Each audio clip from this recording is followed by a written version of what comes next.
a macaca!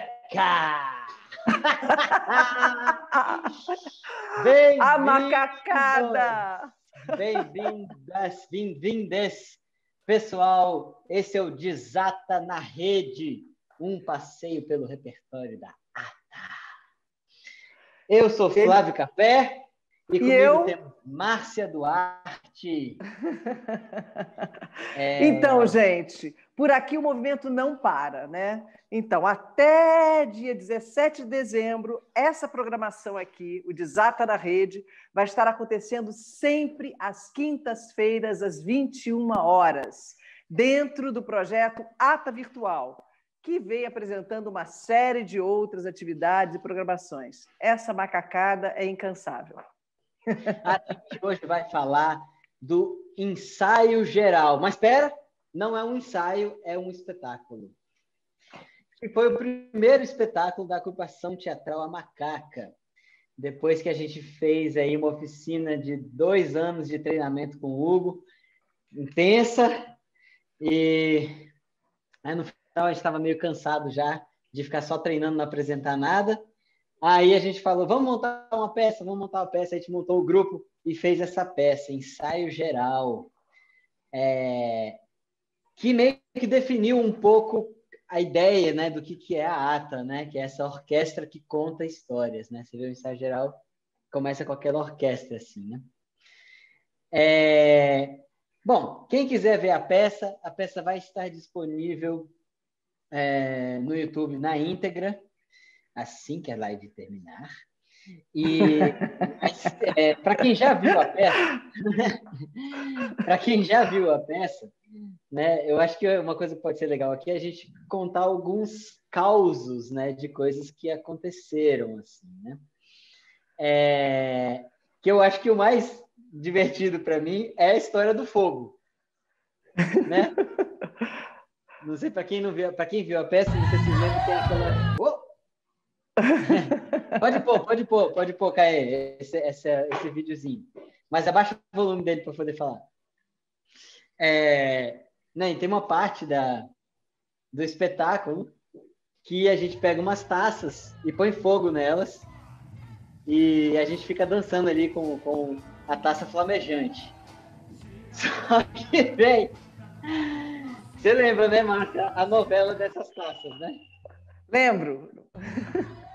Imagina o que é você trazer fogo com um monte de tecido para tudo quanto é lado e a gente dançando igual uns loucos com fogo, né, cara? Então aconteceu cada coisa nesse negócio. Obrigado, Caê.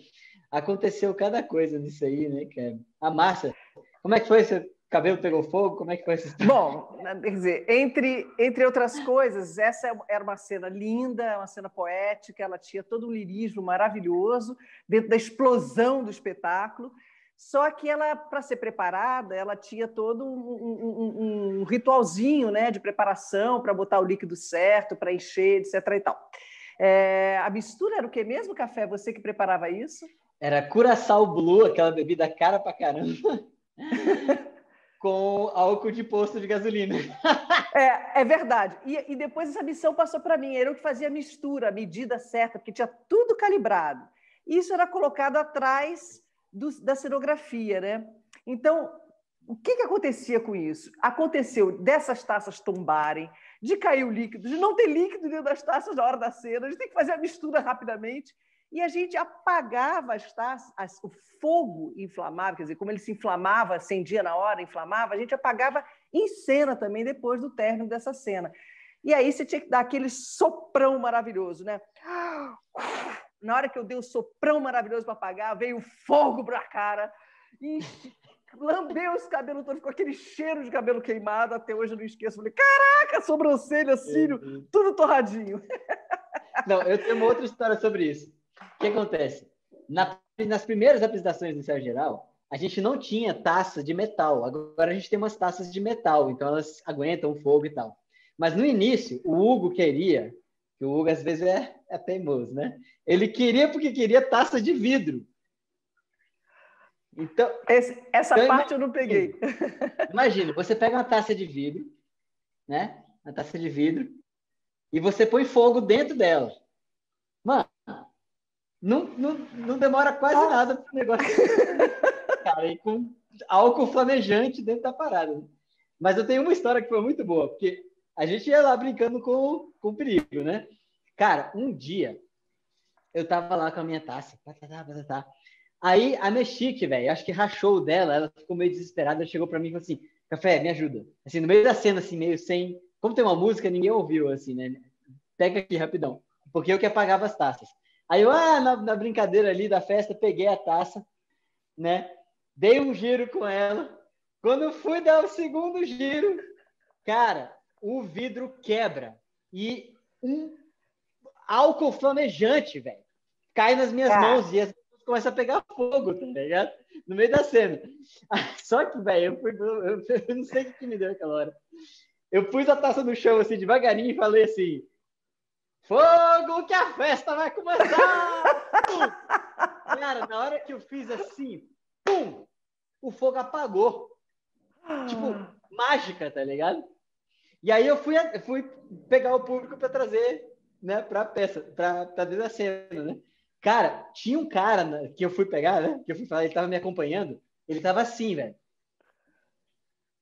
Estarrecido. Eu fui levando ele foi levando. Tipo, quem que é esse? O que aconteceu, velho? Você apagou o fogo do nada, foi muito louco, assim. Mas, Café, conta pra gente aí, conta, Café, é que a gente já começou falando de uma cena no meio do espetáculo. Sim. Conta aí pro pessoal, como é que então, você falou do processo do início, de como é que começou esse processo que culminou no ensaio geral. Você podia contar um pouco pra gente isso, que até eu não fiz parte desse período, né? Eu gostaria mesmo de ouvir. Então, esse processo começou, na verdade, com uma oficina de treinamento que o Hugo estava dando, né? E não existia agrupação teatral Macaca na época, né? A gente era uma oficina, muita gente participou, eram 100 pessoas no início, depois 50 e foi diminuindo e tal. Uma oficina na universidade, não foi isso? Uma Universidade de oficina Brasília. na universidade, exatamente. Que fazia parte do projeto de pesquisa do Hugo, enquanto pesquisador lá da UNB, que de alguma maneira a ideia era assim, vamos filmar as aulas do Hugo para captar a metodologia dele e alguém vai sistematizar isso depois, que é o que eu estou fazendo agora no mestrado, né? Alguém fez isso, né? E é muito divertido, né? 10 anos depois eu olhando assim, a gente novinho fazendo as coisas, errando um monte de coisa. Enfim. Só que o que acontece, né, cara? Ator, você fica 2 anos treinando, uma hora você quer apresentar alguma coisa, entendeu? Todo mundo já estava meio cansado de ficar só treinando, sabe? Então, depois, né, de uma situação meio conturbada que teve, a gente falou pro Hugo, pô, vamos fazer um espetáculo, né?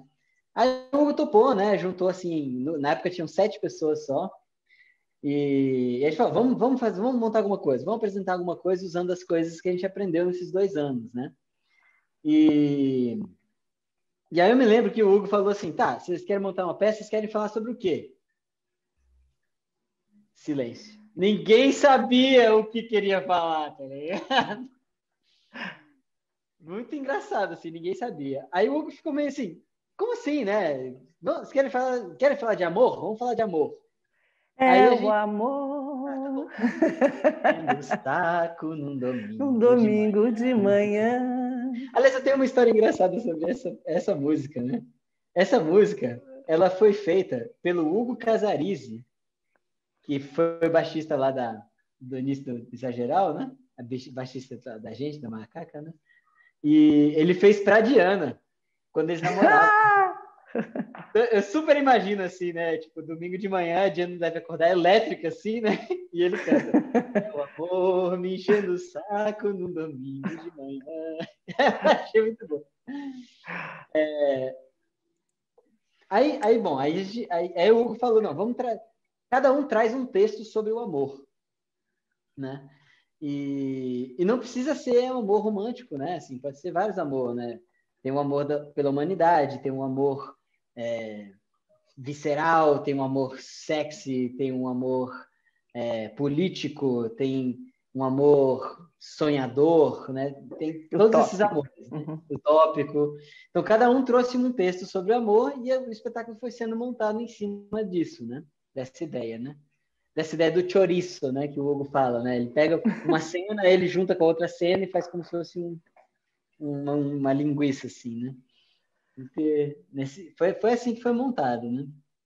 Eu vejo eu até comentei com você outro dia, né? Eu mandei esse comentário com você, que eu vejo essa estrutura dramatúrgica do ensaio geral muito próxima para mim, que vim da dança, com as estruturas que a gente faz nos espetáculos de dança e teatro, que o Hugo também é um homem de dança e de teatro, né? Que é exatamente isso. Você tem um tema, você explora ele sobre aspectos diversos, com essa liberdade que a dança também permite, né? E a narrativa ela não é linear, então você não tem necessariamente que ter uma ação que causa outra, que causa outra, que causa outra. E o Hugo consegue, com muita habilidade, alinhavar as ações. É uma dança, nesse sentido que eu vejo como uma dança, né? Uma ação que passa pela outra, que vai pela outra, que vai pela outra, onde é a palavra e o movimento que costuram os sentidos, né? Não existe um sentido final. O sentido ele vai percorrendo o espetáculo todo, a cada momento. Bom, a gente sabe que hoje isso é chamado de teatro pós-dramático, teatro performativo, mas, na verdade, quando foi feito, na verdade, o Hugo já vinha fazendo esses processos já há muitos anos também, faz parte da trajetória dele, e a dança contemporânea também. E como ele está sempre nessa fronteira entre a dança e o teatro, isso era uma coisa que era quase natural acontecer dessa maneira, né? Foi um processo natural para ele. E dança, teatro e eu ainda diria música, né? Claro, que é a orquestra. Sim, porque o Hugo tem, pelo menos assim, na época da oficina, ele dava muito essa noção pra gente, né? Tipo assim, eu quero que vocês... Ele falava assim, de um ator meio completo na visão dele, né? Que seria quem dança, canta, interpreta e toca o instrumento, né? Sim. Então, por exemplo, Caê, põe aí a cena da luta, né? Que foi uma tentativa de sair, né? Uma cena que você tem dois instrumentos, né? Duas pessoas com instrumentos lutando, né? Então a Ju aí tem um pandeiro, que ela faz uma musicalidade junto com a movimentação dela, e do outro lado tem eu com o violino, né? E a gente faz essa luta, assim, né? Que era um pouco essa tentativa, né, de como é que você faz isso, né? Vou cantar, vou dançar, vou interpretar e vou tocar o instrumento tudo ao mesmo tempo, né? Né? Na verdade, é criar as sonoridades do espetáculo ao mesmo tempo que você atua, né?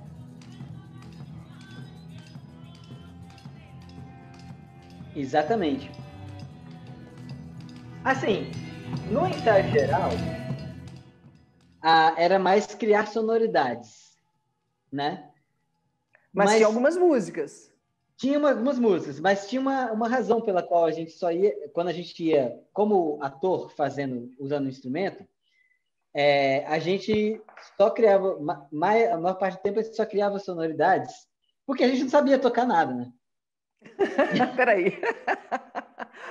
Alguns sabiam, outros não, e a gente tinha uma banda, né? Mas, na verdade, esse projeto de orquestra iniciava lá, então era uma coisa mesmo de estar experimentando ali como usar esses instrumentos, essas sonoridades, é verdade. Exatamente. Assim, o ensaio geral tem essa estrutura, né? Tem uma banda e os atores. Porque se fosse só atores, naquele momento da nossa trajetória, não ia ter sonoridade. A gente não tinha essa capacidade, entendeu? Depois, com o Punaraí Baraúna, a gente foi desenvolvendo isso. O Punaraí Baraúna já é mais orgânico, não tem banda e atores. Você tem atores que são a banda, já fazendo as coisas em cena mesmo, né? Sim. Eu sinto que era o que o Hugo queria no início, só que a gente não sabia tocar nada, né? Você sabe como é que eu aprendi a tocar violino, Márcia? Não. Eu estava lá no processo de fazer o ensaio geral, aí o Hugo virou e falou assim, todo mundo tem que tocar um instrumento. Café. Eu sei que você consegue aprender violino. Uau! Aí eu, tá bom, então vamos lá, né? Aí eu fui, comprei um violino, não sabia tocar nada. 0. Comprei o violino, semana seguinte eu estava lá com o violino. Né? Uau!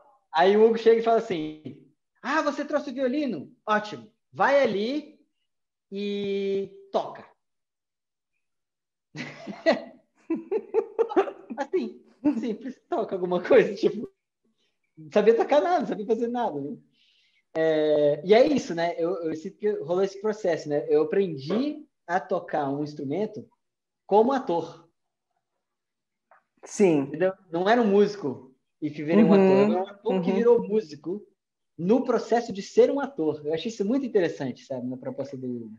Sim, com certeza, com certeza. E essa ousadia do Hugo, né, de fazer você, vai lá, embarca, desce a ladeira, vai. Né? E ter tempo e momento para essa experimentação, essa investigação livre é muito bom. É muito bom. Uhum. É um processo muito, nesse sentido, é muito prazeroso, eu acho. Deve ter sido para vocês. Eu não fiz parte dessa história, eu entrei depois. A Márcia entrou depois. Até é uma história interessante, assim, uma história meio triste, mas ao mesmo tempo, enfim, é reviravoltas da história, né? A gente teve a nossa colega, a Carol, né, que fez a oficina com a gente, né? Era da nossa idade e tal, né, uma mulher muito sonhadora e tal, enfim, estava ali se iniciando que nem a gente, né? E aí, enfim, rolou um acidente de carro lá e ela faleceu de fato. E aí, imagina, a gente ficou arrasado, né? Tipo, caramba, como assim, velho? A gente tá num processo e de repente uma pessoa, sabe, a coisa final, né? É muito final. É uma situação muito final. E aí a gente tinha uma reunião na casa do Hugo que a gente estava assim, só para ficar chorando lá, né? Aí, de repente, toca a campainha. Ué, quem que tá chegando? Eu não estou esperando ninguém. Aí, entra quem? Márcia. Do nada, Foi assim, verdade. chegou. Não, na Brotou, assim. verdade, eu soube do ocorrido, foi uma fatalidade, todo mundo ficou muito tocado. Foi um acidente trágico, marcou muito a história do ATA. Vocês estavam, inclusive, se preparando para uma série de ações já encadeadas, participações, e foi uma puxada de tapete emocional, artística, de tudo, sobre vários aspectos, né? Porque a Carol tinha uma história com vocês e construiu também esse trabalho, né? E eu entrei para me solidarizar. Vocês eram vinculados à universidade, eu saí da universidade, eu estava, acho que na chefia, ou vice-chefia, alguma coisa assim. Então, eu fui até a casa do Hugo, até mais pela amizade, o carinho, o amor que eu tenho pelo Hugo, e por, enfim, alguns de vocês que eu conhecia também, mas menos ainda naquela época, mais o Hugo, e eu fui me solidarizar. E nesse momento que eu fui até a casa do Hugo, encontrar vocês, dar meu apoio, etc. e tal, o Hugo teve, eu acho que um insight, um momento de percepção, né? E até hoje eu vejo nisso uma espécie de legado da Carol, né? Foi um legado da Carol que para mim foi muito importante. Eu acho que eu fui presenteada com esse legado.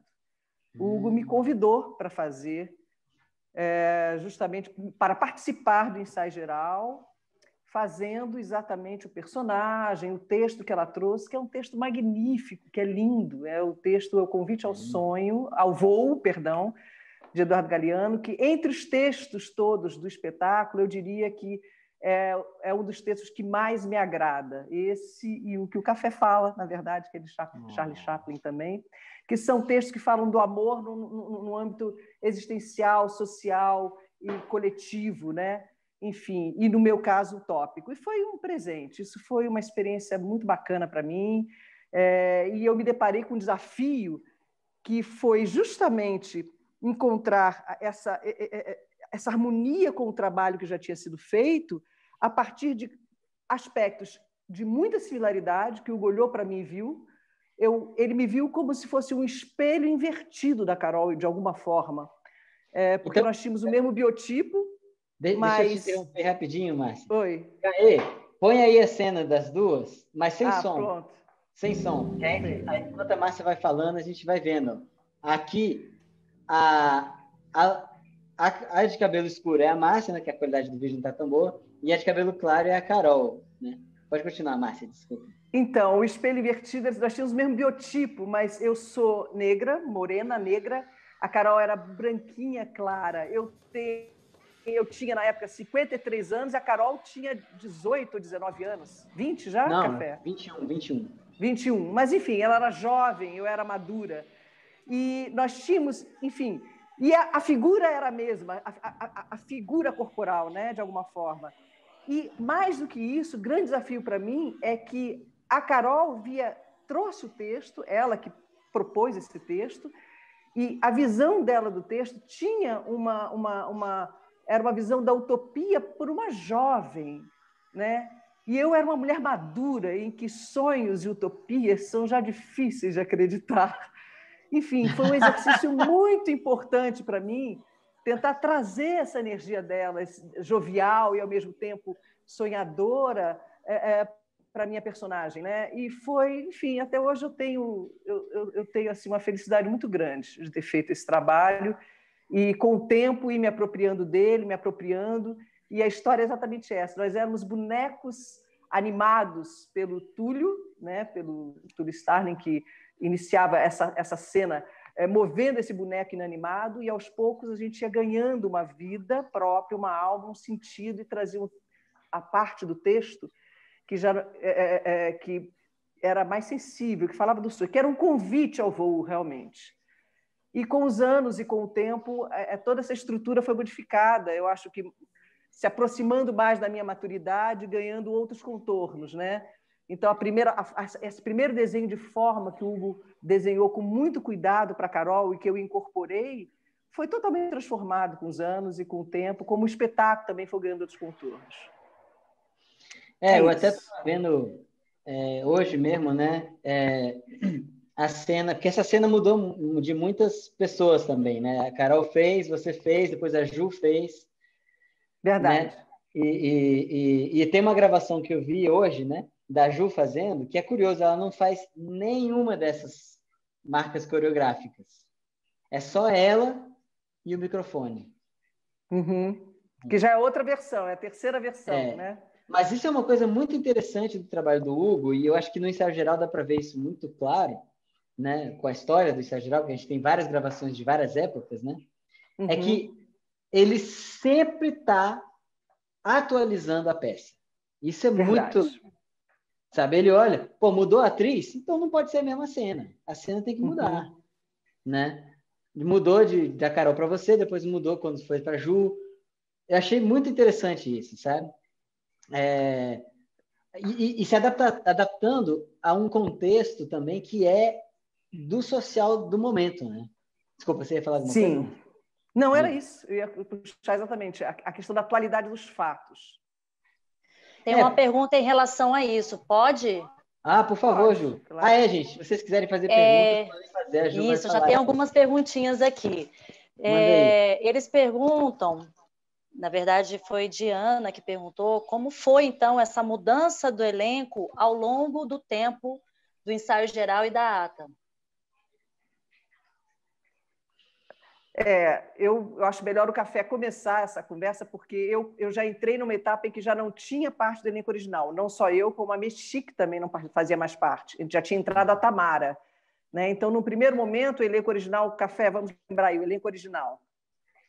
Ixi, Maria, aí você está complicando a minha vida. Vai que eu esqueço o nome de alguém. Tá bom, tudo bem, a gente pode esquecer o nome de alguém, mas enfim, era o grupo que começou a oficina, basicamente, né? Camila, Túlio, você, Diana, Nobu.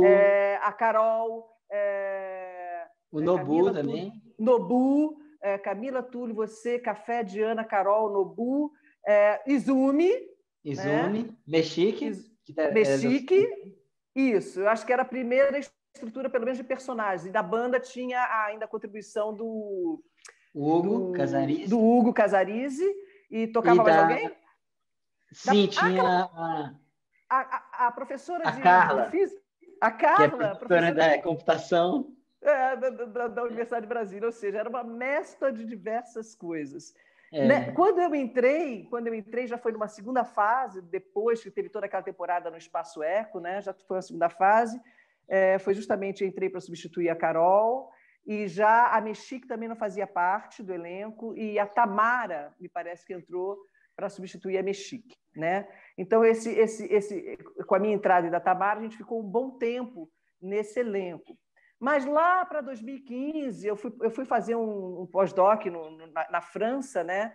E aí, com um novo espetáculo também, que foi o Bonaré e Baraúna, eu acho que todo mundo que entrou para o Bonaré e Baraúna se integrou ao ensaio geral. Quer dizer, na verdade, ele foi crescendo,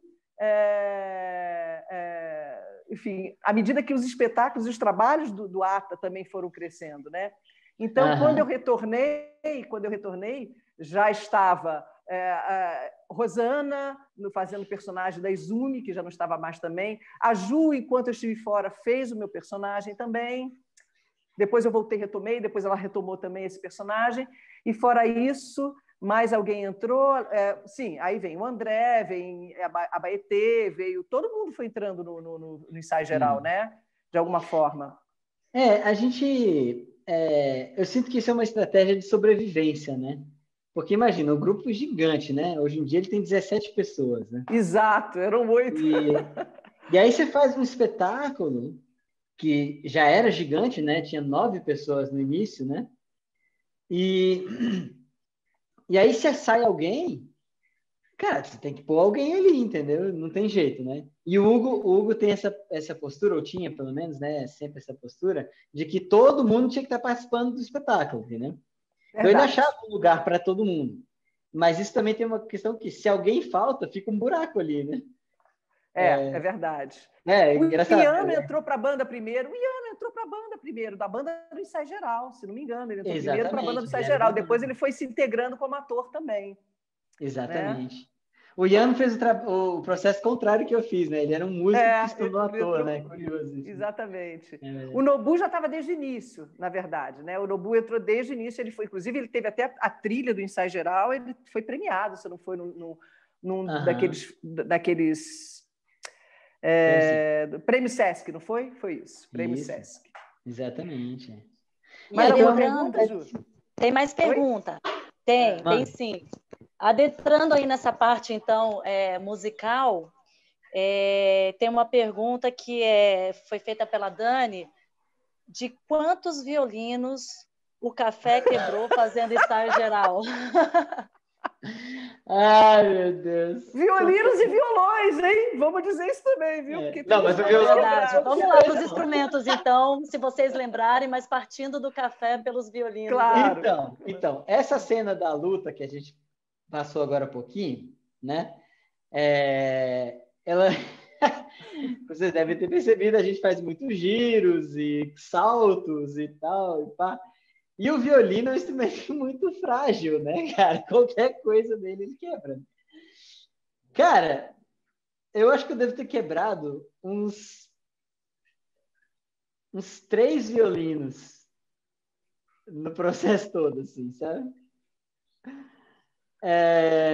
Aí, atualmente, a gente está na 4ª geração de violinos lá. E, cara, porque é um negócio que, claro, são violinos baratos, né? Não é um violino caro nem nada, né? Obviamente, né? Você não faz isso, mas é isso, né, cara?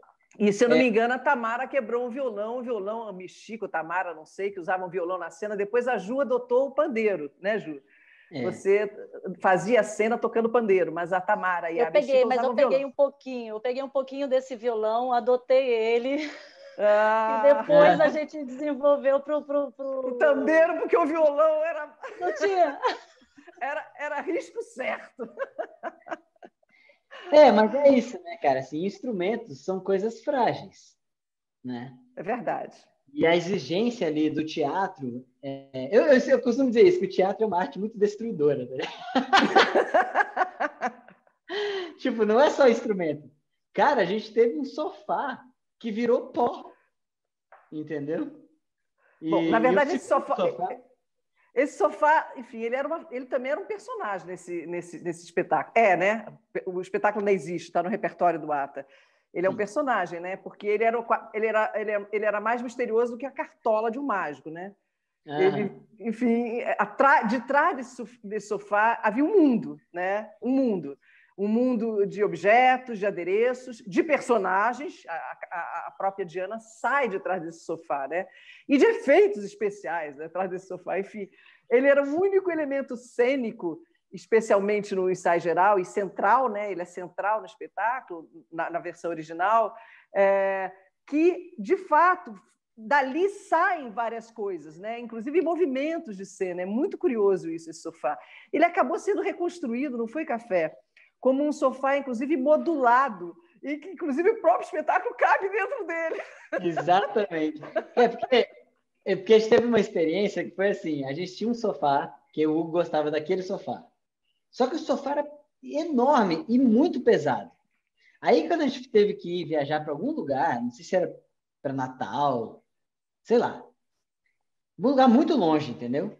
E aí o Hugo cismou que queria levar aquele sofá e tudo Foi bem. Recife, hein? Eu acho que foi Recife. Recife, né? É. Só que assim, você levar um sofá desse tamanho através do Brasil, custa caro, né, cara? Acho que a gente pegou uns 7 mil reais, assim, para levar o sofá, entendeu? Não, mentira. Foi para levar a cenografia toda, mas uma boa parte do custo foi o sofá, O entendeu? sofá. Aí depois dessa a gente falou, cara, não dá. Toda vez que a gente for viajar e levar esse sofá, não tem como. Então a gente inventou essa engenhoca, né? Junto com a Raquel também, que era iluminadora da gente na época. Essa engenhoca, né? Que é um sofá que ele se separa em vários pedaços e cada pedaço é um baú. E aí a gente colocava os elementos do espetáculo, né? Os objetos de cena e tudo mais, dentro do baú. Então, era muito legal, assim, né? Se você pensa assim, o sofá, de fato, era a cartola de onde saía o espetáculo inteiro. E ninguém via isso porque isso era parte da montagem, né? Do espetáculo, né? Mas é os interessante como... os cenotécnicos dos teatros que a gente ia, eles ficavam de cara com o sofá. Eles ficavam assim, caramba, solução massa que vocês acharam, sabe? E depois ele ainda é um transformista, quer dizer, transformista eu não posso falar isso, mas ele ainda se transforma quando vira operata, né? Numa etapa depois. Ou seja, esse elemento do sofá foi um elemento central em termos de narrativa a partir dos elementos cênicos, muito importante no ensaio geral, né? E a gente muito tem curioso. até a tradição, a gente tem até a tradição de assinar o sofá, né? Verdade, a gente assina o sofá. Não Agora, a Ju assina, lembrou aqui uma coisa que é verdade. Na verdade, como elemento cênico central na ação, tem também o chapéu, né? Que é um chapéu super curioso e que, de fato, ele passa de mão em mão, passando a fala entre os personagens. Né? Ele conduz a entrada e a saída de cada personagem. Ele está sempre alinhavando também as entradas e saídas do personagem. É um outro elemento cênico que também tem um papel fundamental no trabalho. O chapéu é o... E que não é um chapéu, né? Vamos dizer que também é uma coisa que não dá para entender. É uma espécie de um gorro, né?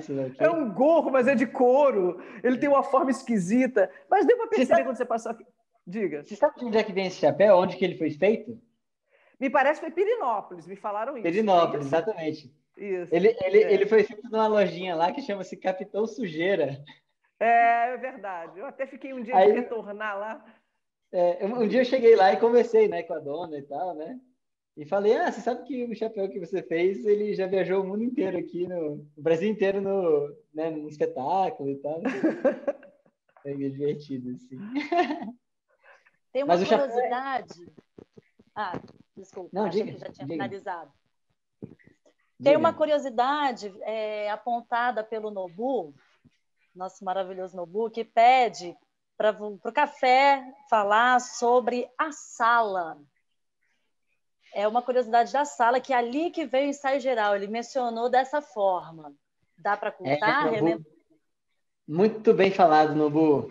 Cara, na realidade é o seguinte, o ensaio geral, ele não foi a peça que saiu da oficina. A oficina, a gente apresentou, depois daqueles 2 anos, a gente apresentou, na verdade, um protótipo do ensaio geral, que se chamava-se Sala, por causa da sala BT34, que era a sala onde a gente ensaiava, entendeu? E era assim, a estrutura, no sentido de cenas independentes que eram meio que coladas uma na outra, assim, né, alinhavadas uma na outra, o tema mais ou menos sobre o amor também e tal, e tinha alguns elementos, por exemplo, aquele tecido do fundo tinha lá na sala, tinha esses elementos, né? Que foi... E assim, era um espetáculo muito doidinho, assim, né? A gente ficava de cueca numa parte, aí tipo, não, tinha até uma outra parada, acho que eu nem lembro mais direito, porque o problema é que a gente apresentou pouco ela e a gente não tem nenhum registro dessa peça. Eu fiquei bem... Eu até procurei, porque eu vou precisar disso para minha dissertação, né? Mas nenhum registro. Eu também não assisti esse piloto, é como se tivesse sido um piloto do ensaio geral. É porque quando a gente decidiu montar uma peça, o Cometa Cenas tinha assim, era daqui a 2 meses, entendeu? Entendi. Então foi o primeiro exercício. Foi um exercício, assim, tinha uns 40 minutos mais ou menos, assim. Uhum. E, claro, não era tão bem alinhavado, né, quanto o ensaio geral e tal, né? Mas tinha essas coisas interessantes, assim. Você falou do tecido, Café, e me fez lembrar, além do tecido, enfim, na cenografia. Quer dizer, primeiro que o ensaio geral ele tem uma proposta muito interessante de reaproveitamento de materiais em tudo, no figurino, na cenografia, em tudo, exceto por uma criação de fato, que são as telas da Diana, não é isso? Tá, isso aí tem uma história engraçada nisso aí, porque as primeiras apresentações do ensaio geral foram no Espaço Eco. Eu nem Exatamente. Sei se existe, né? Acho que eles... Não mais. Não existe mais, né? Não. Enfim, a gente apresentou lá no Espaço Eco. E no momento que a gente estava apresentando, no Espaço Eco, estava rolando uma exposição de grafites. Aliás, não. No momento que a gente estava ensaiando lá no Espaço Eco, estava rolando uma exposição de grafites. E aí o Hugo ficou louco com os grafites, que ele queria os grafites e tal. Só que os grafites eram da exposição, entendeu? Então, a primeira apresentação do ensaio geral, ele negociou lá com a dona do Espaço Eco, né? Que é uma galeria de arte, né? Que é uma galeria de arte. E ela falou assim, não, tudo bem, pode usar os grafites. Cara, a gente montou, o teto era só grafite. A gente pôs os grafites numa grade, assim, um atrás do outro, ficou um teto de grafite. Aí tinha um fundo inteiro com vários grafites, era tipo desse jeito. Só que quando a gente foi sair do Espaço Eco para apresentar em outros lugares, os grafites eram de lá, entendeu? E aí o Hugo falou assim, Diana, faz os grafites igual. Ele queria que fosse igual, tá ligado? Então, assim, de alguma maneira, ela meio que tentou se adaptar ali, né? Assim, claro, né? Não vai fazer igual, né? Afinal de contas, ali era uma exposição de vários artistas diferentes, né? E ela é só uma, né? Tadinho. Aí ela fez a inspiração dela, né? Para aqueles grafites. E, pô, os grafites são maneiríssimos, né? Assim. São lindos, são ótimos. Aliás, eu vou até puxar uma outra coisa, se não tiver outra pergunta. Tem alguma pergunta, Ju? Senão eu já puxo um assunto aqui a respeito disso. Pode mandar, Marcinha, segue aí. Tá ok. Não, exatamente. Falando um pouco, quer dizer, a Diana fez os grafites, são telas maravilhosas. E isso era uma marca, quando eu entrei no ATA, de perceber que toda a construção do espetáculo cênica, o papel de cada um não era um papel só de ator. Então, a gente já tem música, a gente já tem ação e a gente tem toda a construção cênica, que também tinha a mão dos atores e das pessoas envolvidas. Havia uma divisão de papéis e colaborações bastante diversificada nesse sentido. Inclusive, já na época, Camila estava à frente, ou sinalizava estar à frente da parte organizacional. Então, o ATA se desenvolvia, ele crescia e se organizava muito, com todo mundo assumindo diversos papéis de montagem, cenografia, figurino, e o grupo da música, que tinha banda, etc. E tal. Então, era o grupo que fazia tudo. A produção, a realização, a divulgação, era tudo. Era bem um grupo bem familiar, né? E isso foi muito marcante para mim, porque, enfim, não que eu não tivesse passado por isso da vida, eu já tinha passado por isso da vida, mas aquela altura da minha vida... Aquela altura da minha vida era como se eu regressasse, não regressar no sentido de menos evoluído, não, é no tempo mesmo. É uma coisa de voltar ao tempo quando eu comecei toda a minha construção artística, em que a gente botava a mão na massa para tudo, né? E foi muito bom recuperar essa relação de parceria e de compartilhamento, em que o grupo atua em todas as instâncias do espetáculo, né? Sobre a batuta do Hugo Rodas. A gente tem no Brasil também outros grupos que funcionam assim. Eu acho que o Grupo Mineiro, o Grupo Galpão, também tinha essa estrutura, sempre teve. E isso era uma inspiração, sabe, no ATA. Ele começar com essa vocação de ser tão integrado no trabalho. Isso foi muito legal. Isso, para mim, foi voltar no tempo no sentido positivo. E me dava uma energia muito boa. Aliás, além disso, só queria fazer um comentário. Eu comentei da história da substituição da Carol e como nossas figuras se aproximavam, vocês viram na imagem. Quer dizer, e o mais interessante é que o figurino que foi escolhido para o corpo dela coube como uma luva no meu corpo. Exatamente, as minhas medidas, tudo. Até o sapato. E o sapato é um all-star preto. E eu devo confessar que quando eu vestia aquele sapato, eu me sentia o gato de botas. Sabe? Sabe quando você vestia? Eu ficava num pique. E me lembro de um comentário de pessoas falando: como é que uma mulher de 53 anos vai substituir uma menina de 20 e poucos? Era no Cena Contemporânea. E isso foi, para mim, muito marcante nesse período da minha vida, porque eu realmente eu me integrei muito proximamente do espírito do trabalho, que é super explosivo, super vivo, super jovial, super intenso, que, na verdade, não importa a idade. O Hugo é assim até hoje. Até hoje. Ele fica falando, né? Ele diz assim, eu tenho 18 anos, né? Está com 81 e você tem 18 anos. Mas essa coisa da atualização, né? Tipo, bom, né? Uma pessoa entra outra atriz, então tem que atualizar a peça e tal. Eu queria voltar nesse ponto porque eu me lembro que quando eu fazia a minha cena, e a minha cena tem uma coisa bem política, assim, né? Como se fosse um orador falando para a multidão, né? E tal. E depois de alguns anos, né? Era governo do PT e tal, tava tudo meio que ok, assim, né? Tipo, né? Teve vários problemas, mas ninguém tava assim, né? Aí veio, né, o Temer, né? Logo em seguida, e entrou aquela onda do Fora Temer, né? E, cara, e o Hugo captou isso aí, assim, ele falou, caraca, vamos usar isso, né? Então, muito interessante que isso transformou a minha cena, não tinha essa parte antes, não sei se você lembra, né? E aí, eu chamava o público, né? Falava assim, fora, pra gente, mas não para fazer Fora Temer. Não era para falar Fora Temer. Era fora pro ditador que eu representava daquele personagem. Né? Inspirado na cena do Charlie Chaplin. É bom falar porque, sei lá, se alguém está aqui e não sabe, né, se está assistindo. Boa. Porque, né? A cena era a cena que é o texto que o Chaplin fala no final do Grande Ditador, né? E foi naquele momento muito conturbado e tal, e era muito legal o engajamento do público com isso. Eu acho que isso é uma característica também, que o Hugo sempre tenta, de alguma maneira, engajar o público no que ele está fazendo. Né? As pessoas falavam fora, entravam na brincadeira e ria mesmo, sacou? Às vezes, teve um dia que eles gritaram tão alto que eu tomei um susto. Eu não imaginava que eles fossem tão fortes.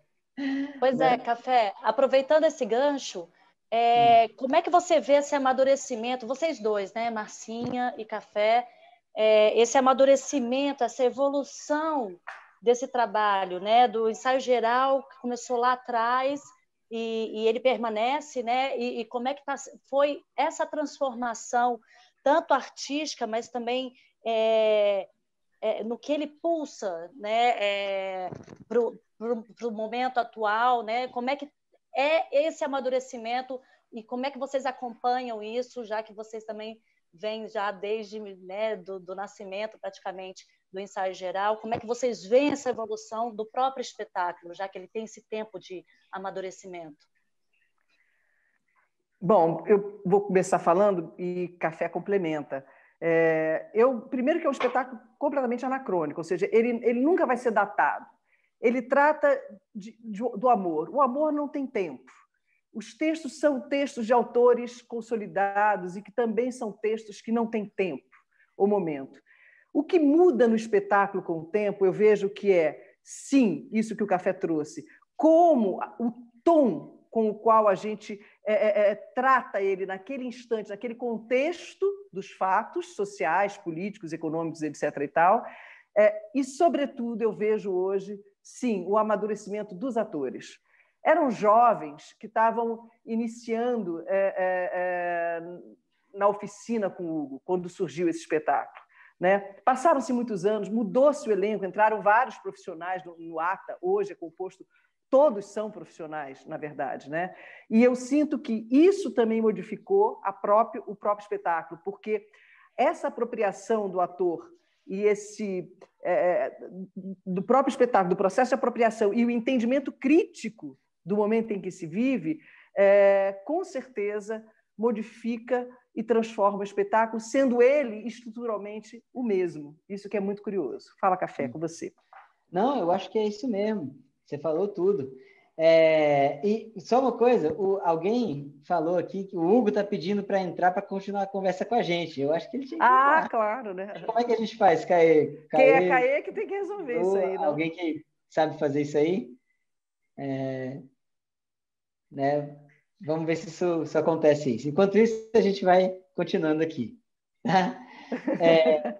Mas eu acho que você falou tudo nesse sentido. Eu concordo plenamente que é bem por aí mesmo, né?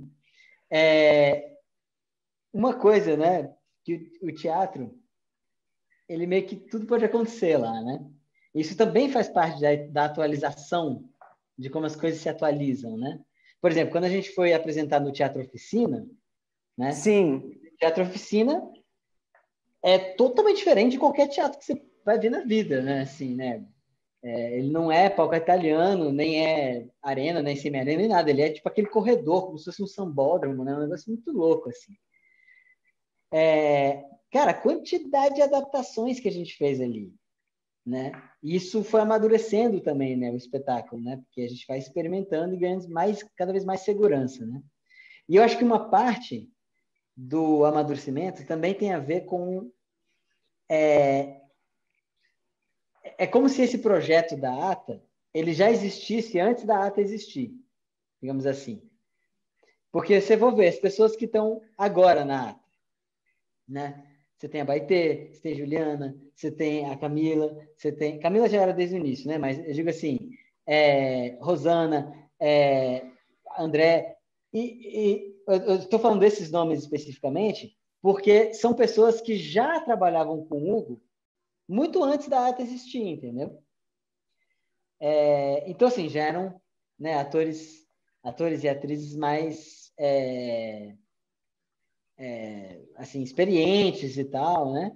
E isso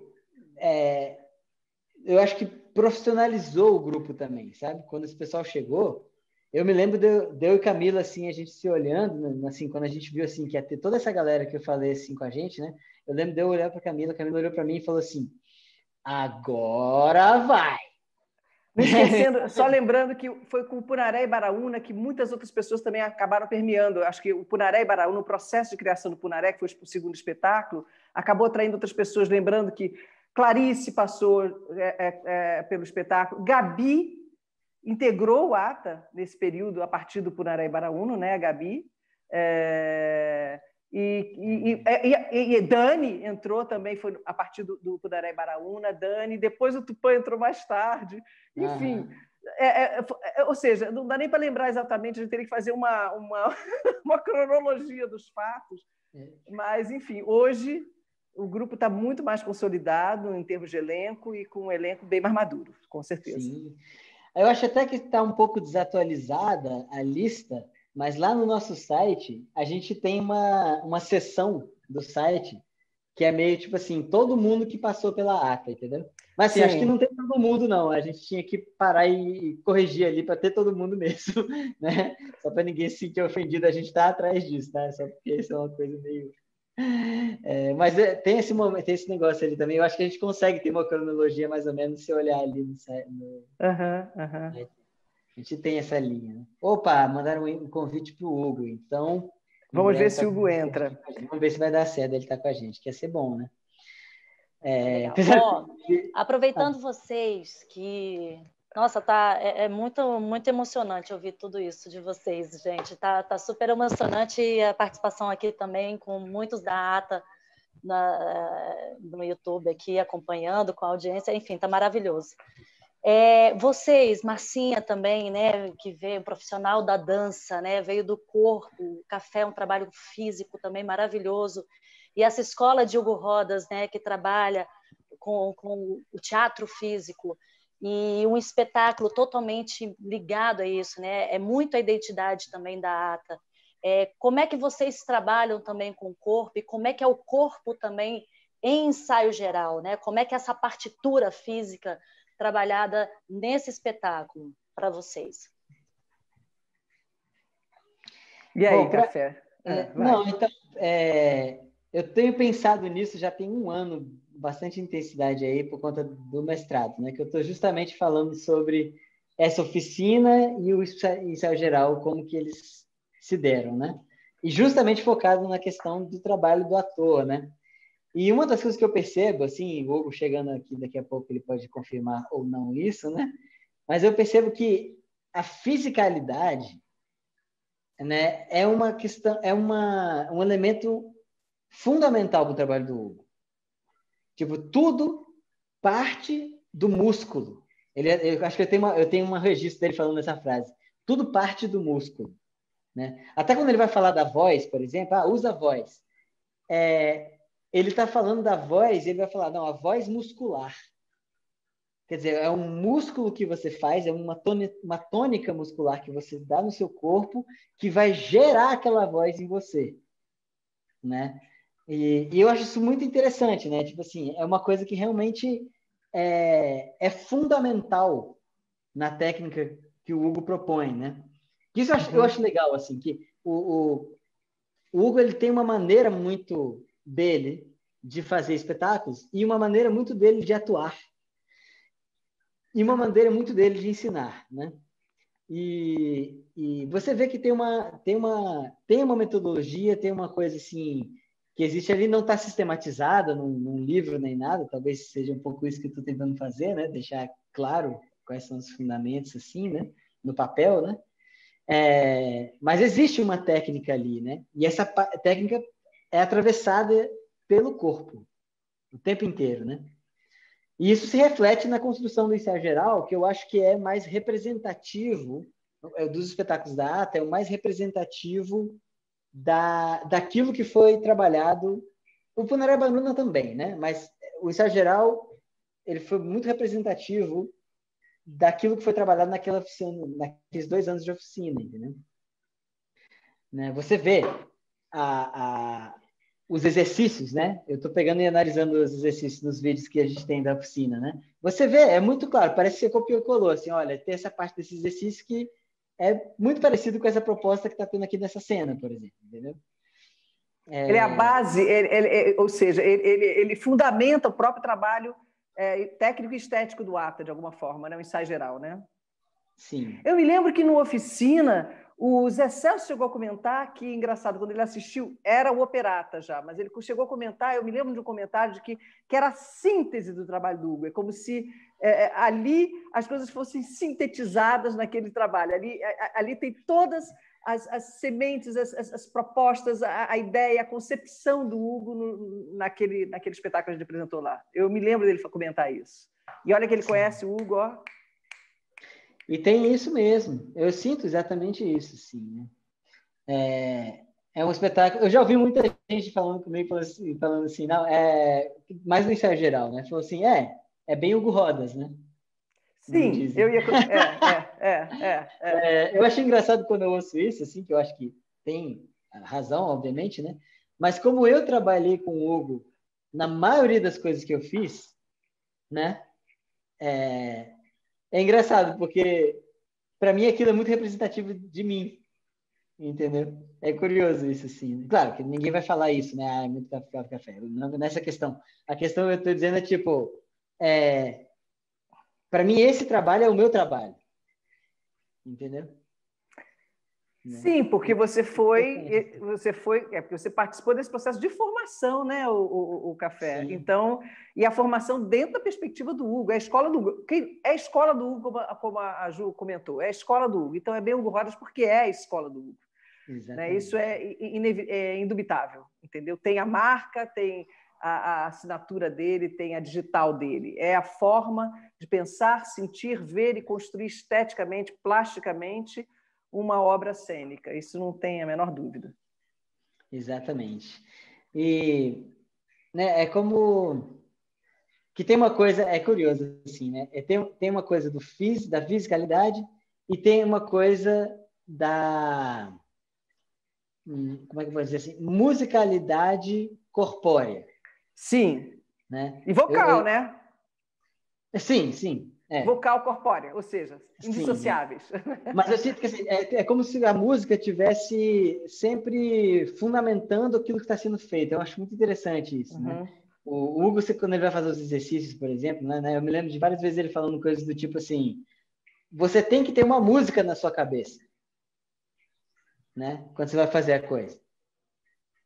Porque aquilo vai te direcionar para como o seu corpo vai agir, né? Então ele vai fazer uma diagonal, ele faz assim, sei lá, alguma coisa do tipo, entendeu? Você tem uma música na sua cabeça que vai guiar o que você está fazendo, assim, né? Então, eu acho muito interessante isso. É a plasticidade da dança, a plasticidade da música e como fazer isso para o ator, né? Para a cena. Para a cena, né? Por causa mais da técnica, né, de atuação ali e tal, né? Isso é muito interessante, assim. Fora as coisas inesperadas que acontecem, né? O que é curioso nesse sentido, que eu ia até acrescentar, o Café, nesse processo com o Hugo, eu não participei do processo de construção, mas conheço o Hugo há muitos anos também, enfim. Ele tem um processo muito livre, de descoberta. Ele joga você, que eu falei, ele joga você, desce a ladeira, vai! Igual a história que você contou do violino. Isso na diagonal, na ação, nas experimentações. Mas é curioso como ele é rigoroso na composição da cena e como ele desenha cada gesto. Ele desenha cada gesto. Engraçado, ele tem uma autonomia no desenho do gesto.